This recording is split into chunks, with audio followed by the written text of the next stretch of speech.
Hey there, YouTube friends and family. What is going on? We're here at one of my favorite places, Cornwall Handgun Range. Got a ton of stuff to do today, so we're going to get right to it. It's kind of early in the morning. I just finished a night shift, so if I kind of start slurring or like need a little nap at some point, understand. Which will be on camera. And my brother is behind the camera because my editor moved to Nova Scotia on me. So my brother's behind the camera. Great day. He's got some new stuff. I've got some new stuff. My son's got some new stuff, and that's what we're starting off with.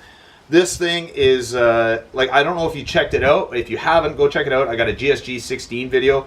Really cool little firearm, but it's mostly polymer. This thing feels and looks the part. I mean, if you're into 22 long rifle or 22 rimfire at all, as a Canadian, you kind of have to be, because this is how we can have cool stuff and still stay within the law. This is really cool. I'm so impressed with this firearm just by the initial feel of it and like just the thought process, the manufacturing. The quality seems to be all there, but I'll talk a little bit about the characteristics of it. It is a Turkish firearm, but it's not a 15 years ago Turkish firearm.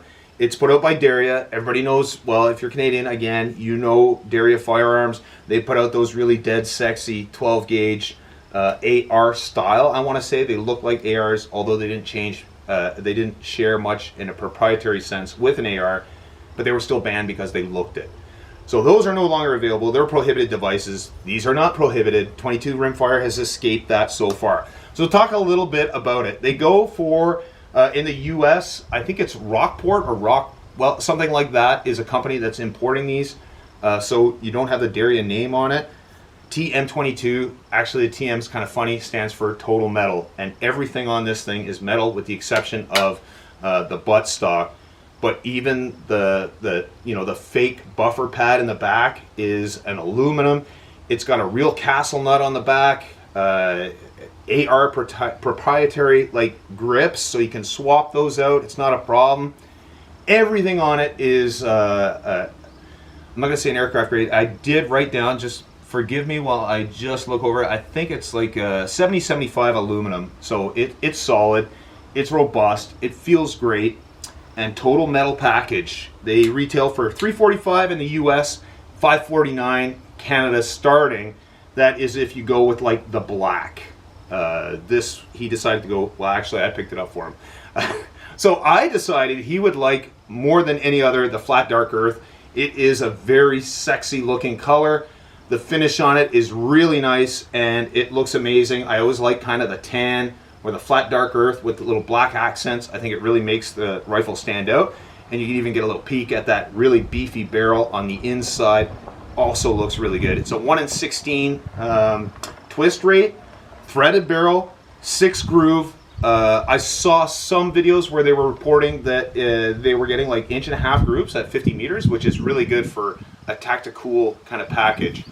My son, what did he do? He put a Spark Vortex red dot on it because it's a plinker, and we went with the little minimalist style vertical grip on the M-Lock.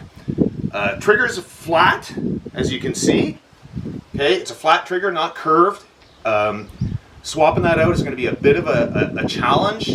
I don't know why you would want to. It's nice, it's crisp, and it pulls at 2.1 pounds. So 2 pounds, 1 ounce. Very, very nice. They do offer a 20-inch barrel. I've only seen it in the 18 here in Canada. Maybe you guys know different. Again, M-Lock at the 12, 3, 6, and 9 position. So all the way basically the length of the barrel. You've got 16 inches plus of M-Lock to put all kinds of cool attachments on it. Flashlight, laser pointers, you name it. Stock can be changed. It's a standard size. So if you don't like the one it comes with, and I mean it feels good, there's a good butt pad on it. It's got the adjustable cheek riser, which is kind of cool feature to have. If you don't like that though, go get another one. Magpul puts them, all kinds of companies put them out, and you can swap that out, and it's really easy. So the mag release on it, it's kind of weird. I looked at it at first and it's a raised like little tiny button the size of a screw head. Maybe in later editions they'll kind of recess that out, put a ring around it like an AR style, and then have maybe something you can get a little bit more purchase on. You can access it, it's fine, it works good, and it's not interchangeable, so you can't make it for left-handed. I don't know why you would want to. Left-handers are evil. We all know I'm that. standing right here.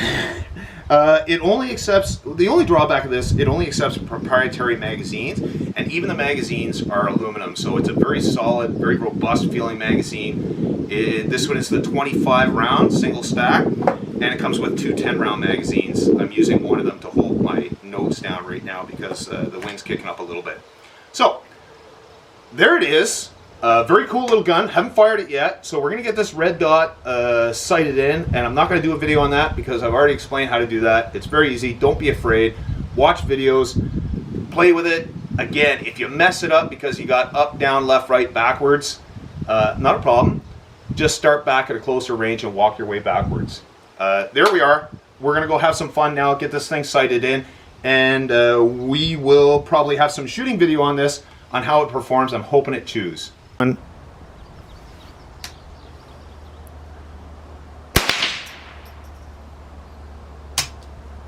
Oh.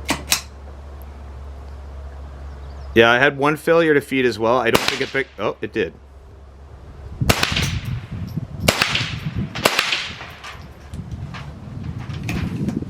Oh, because that's all I put.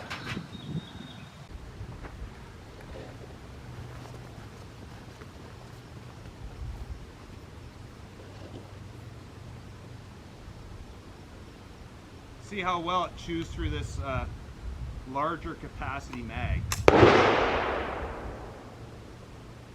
Oh, that's all right.